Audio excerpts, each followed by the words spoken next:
everybody. We're at the First Party Claims Conference up in Providence, Rhode Island, and I happen to be with a good friend of mine, Jay Feinman, who is an insurance law professor at Rutgers. And Jay, it's good to see you here. Thank you, Chip. Now, I know you just finished a book, Delay, Deny, and Defend, right? Delay, Deny, Defend. Why insurance companies don't pay claims and what you can do about it. Why don't you tell everybody a little bit about your book? Well, insurance is the great protector of the standard of living of the American middle class, but only when it works.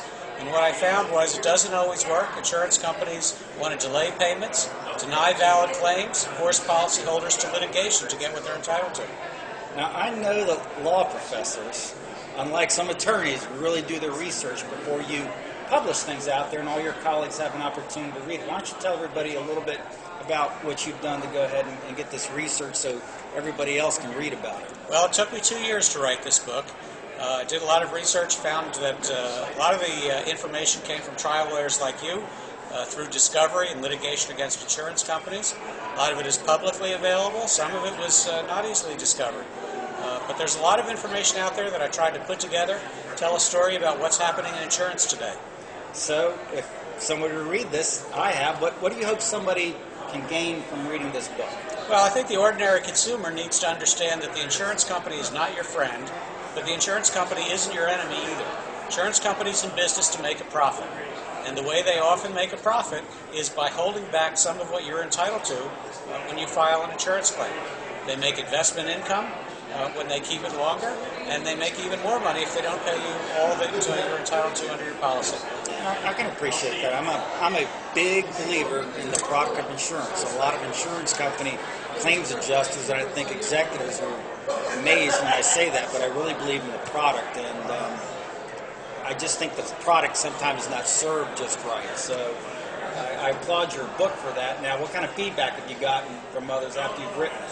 Well, a lot of the consumers are very interested in this because people have individual experiences where they're disappointed with their insurance company, or maybe they were satisfied with their insurance company, but they didn't know they were getting all they were entitled to. The reaction from the insurance industry has been a little different.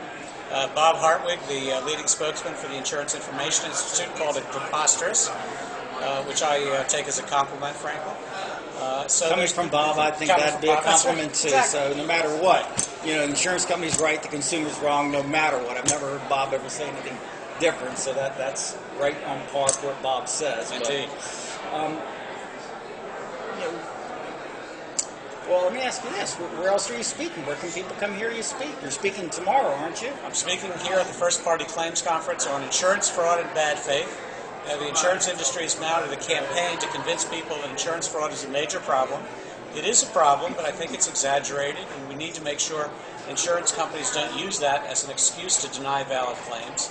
And then I'll be at other... I hate to interrupt you, but I think... You appreciate that, yeah, I think my comment is the way insurance companies often say things is that everybody who has a claim is committing some type of insurance fraud. If that's true, insurance is probably the most effective product ever sold in America, the world, because it makes an otherwise innocent person into a crook, which is unbelievable, and it is unbelievable, but the insurance company still says it. So, well, that's right. You're speaking on this tomorrow. I'm speaking on this tomorrow, and it's social marketing. It's just like convincing us that Smokey the Bear wants you to prevent forest fires. Except here, the people doing the marketing have a profit interest in making sure you alter the behavior. They want to make sure you don't file as many claims. They want to make you afraid of asserting your claims. And I just think it's wrong, and we need to do something about it. Well, I think from the insurance industry, there are lobbyists and propagandists like Bob Hartwig. I often say, you call it social marketing, I call it propaganda. And it's been going on for a long time, and I'm glad you're stepping up and doing some real research to show the truth about what's going on. Now, if somebody wanted to find out, where your book is, how they could order it, and things like that, what's the easiest thing to do? It's easy. It's generally available. The best thing to do is go to www.delaydenydefend.com, and all the information's there, and you can download a free chapter. This has been great. One of the reasons why I go to claims conferences like this and speak is because I get to run into colleagues such as Jay, and we learn an awful lot from one another.